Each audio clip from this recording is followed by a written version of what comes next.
So I've really wanted a quilted coat, and I am seeing them just kind of all over Pinterest. They just look so good and they look so perfect for spring. And I've been trying to find one at the thrift store, but I just can't seem to find one. So instead, we are going to make one. The other day I went to the thrift store and I found this beautiful cream quilt for $7.50. So we are going to make a coat out of it. So I have this free pattern that we're gonna use, and I'm gonna put it down in the description box below. But I am gonna make some alterations to it because I just have like a picture in my mind of exactly what I want. But first we have to like put together the whole paper pattern.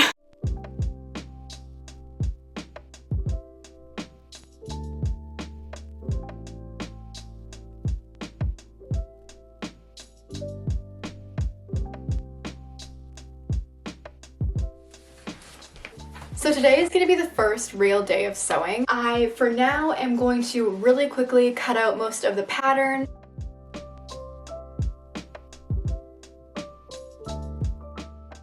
My coat is going to end up being 44 inches long, but I'm going to cut it out to be 47 inches so that I can have 3 inches of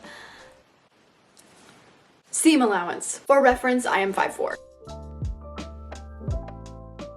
I'm obviously going to use the already finished edge for the bottom and for the like inside hem in the front. It's already finished and I don't want to have to do that myself, and I think it will just look better.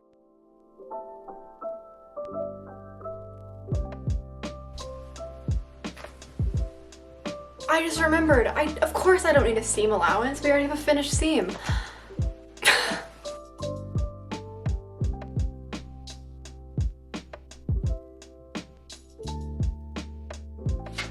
Okay. I think I want to make it flare out like this coat that I have. So for you, just like follow maybe some sort of like trench coat you have, or eyeball it, you know? Do whatever you want.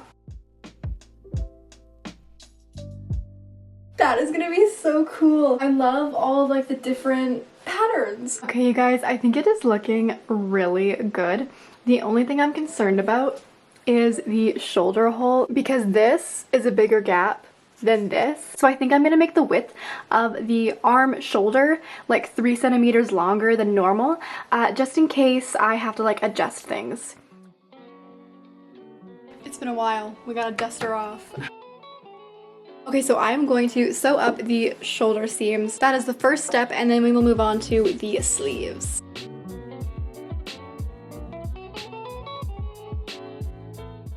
This is the progress. I think it looks pretty good. I mean, I know it looks like a box right now. It might look like a box in the end too. I don't know. So now I'm gonna measure from this seam to about where my sweater hits on my wrist, just to see how long to make the sleeve. I'm not gonna add that little wrist cuff at the bottom because there's already a finished edge on the quilt.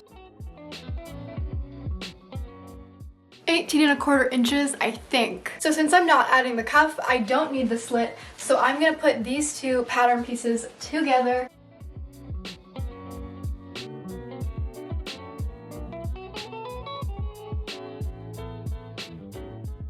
While we are here and the fabric is still set up, I'm just going to cut out the collar fabric, and I'm going to use this triangle quilting area because I think it will look really cool against this, which is on the bodice. Okay, I just did so much math to try to figure out the sleeve. Let me explain. So I decided that I need to make the bodice shoulder like come up to here because it just looks too big for me. I don't think that made any sense. But basically, if you also want to shorten this shoulder seam, you need to add whatever you're taking away from the bodice to the sleeve length. That's it. Good luck. Okay, so we are back at the sewing machine. This is the pinning I have for the shoulder seam. It actually is super intense.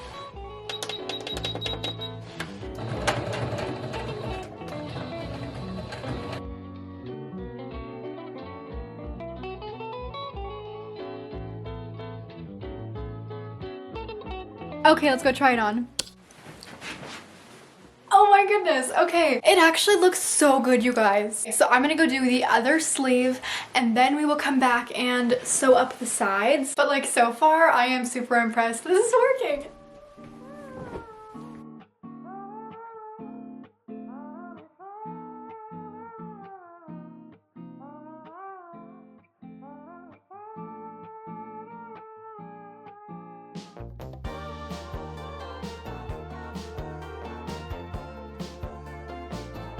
We can now start on the collar.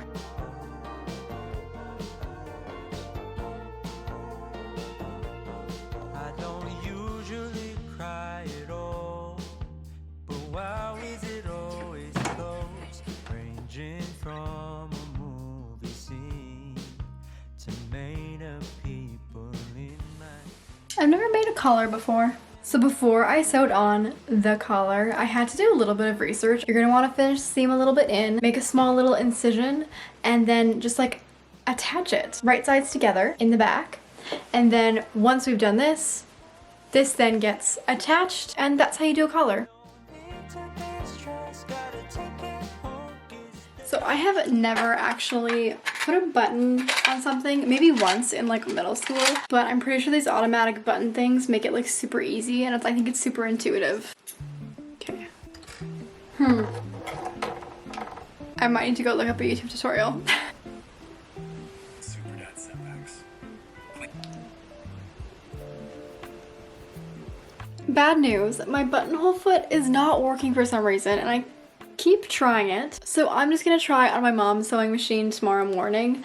I was really hoping to get this done tonight, but like, what can I do? It is the morning. So I tried my mom's sewing machine. She didn't actually have an automatic button holder, so that's fine. So I had to go back to mine, and it works. I just like cleaned out the sewing machine and then changed the needle and the thread, and it seems to work. So let's do it on the jacket. I'm so scared. It's just, I put so much work into this that I would be kind of heartbroken if these buttonholes just completely screwed everything up. It's not working, it's not moving.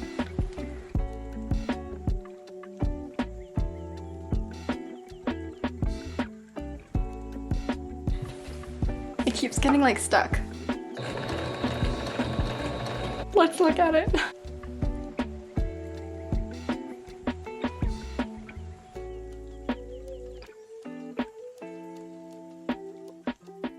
I did it.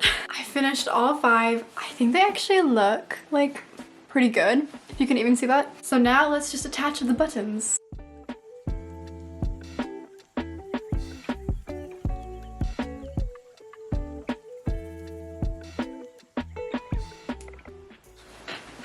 I think it looks good. So I'm gonna put in the other 4 buttons and then we'll do the reveal.